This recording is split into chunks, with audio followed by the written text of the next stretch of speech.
झुकाने वाले, कहाँ गए भारत माता की ये शीश कटाने वाले। अश्क नहीं अब लहू आंखों से बहने को तैयार है, कर तुम्हें तुम्हारे देश से प्यार है। न होगा कुछ बात और कविता पाठ करने से, घर में बैठे ये जो डरते हैं मरने से। घर से निकलो तुम अब बांध के कफन, इच्छाओं को कर दो तुम आज अपनी दफन।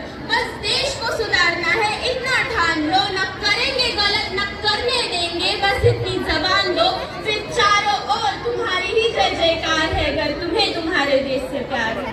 नमस्कार, आज या मंचावर उभी असताना माझ्या मनात एकच भावना आहे, कृतज्ञतेची। कारण आज मी बोलू शकते आणि संविधानात अंतर्भूत केलेल्या आदर्शाप्रती त्यांच्या वचनबद्धतेचे नूतनीकरण करण्याचे आवाहन करते। 26 जानेवारी हा तो दिवस आहे ज्या दिवशी भारताने संपूर्ण जगाला सांगितले की आम्ही तलवारीने नव्हे तर संविधानाने लढणारा देश घडवला आहे आणि आम्ही द्वेषाने नव्हे तर शब्दांनी जोडलेला देश घडवला आहे। 15 ऑगस्टला साखळ्या तुटल्या पण 26 जानेवारीला माणूस उभा राहिला। 15 ऑगस्टला ध्वज फडकला पण 26 जानेवारीला स्वाभिमान जागा झाला। आणि हे सगळं कशामुळे? संविधानामुळे।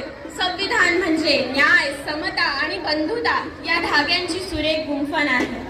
भारतीय संविधानाची निर्मिती ही केवळ एक ऐतिहासिक कामगिरी नसून भारताच्या स्वातंत्र्य, सन्मान आणि आत्मनिर्णयासाठी शतकानुशतकांच्या लढ्यांचा कळस आहे। भारतीय संविधानाची निर्मिती स्वातंत्र्याच्या उंबरठ्यावर असलेल्या राष्ट्राचा दृढ निश्चय आणि दृष्टिकोन प्रतिबिंबित करते। संविधान सभेचे अध्यक्ष डॉक्टर राजेंद्र प्रसाद आणि मसुदा समितीचे अध्यक्ष डॉक्टर बाबासाहेब आंबेडकर यांनी नव्याने स्वतंत्र झालेल्या भारताला आणि अत्यंत वैविध्यपूर्ण लोकसंख्येच्या आकांक्षांना संबोधित करणारी व राष्ट्राची विविधता प्रतिबिंबित करणारी राज्यघटना तयार करण्यासाठी अथक परिश्रम घेतले। विशेषतः हे संविधान उपेक्षितांच्या आशेचा किरण बनेल हे सुनिश्चित केले। फाळणी आणि सांप्रदायिक कलहांच्या चटक्यांमध्ये संविधान एकी शक्ती म्हणून उदयास आले। संविधान हा कागदाचा गठ्ठा नाही, तो अश्रूंनी भिजलेला संघर्ष आहे, तो अपमान गिळून लिहिलेला इतिहास आहे आणि तो वेदनांमधून जन्माला आलेला विश्वास आहे। या संविधानाने लोकशाही बळकट केली आहे।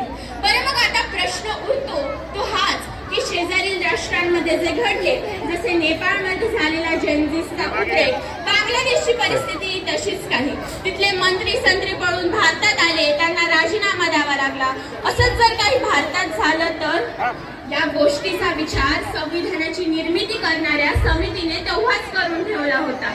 25 नोव्हेंबर 1949 ला संविधान सभेमध्ये डॉक्टर बाबासाहेब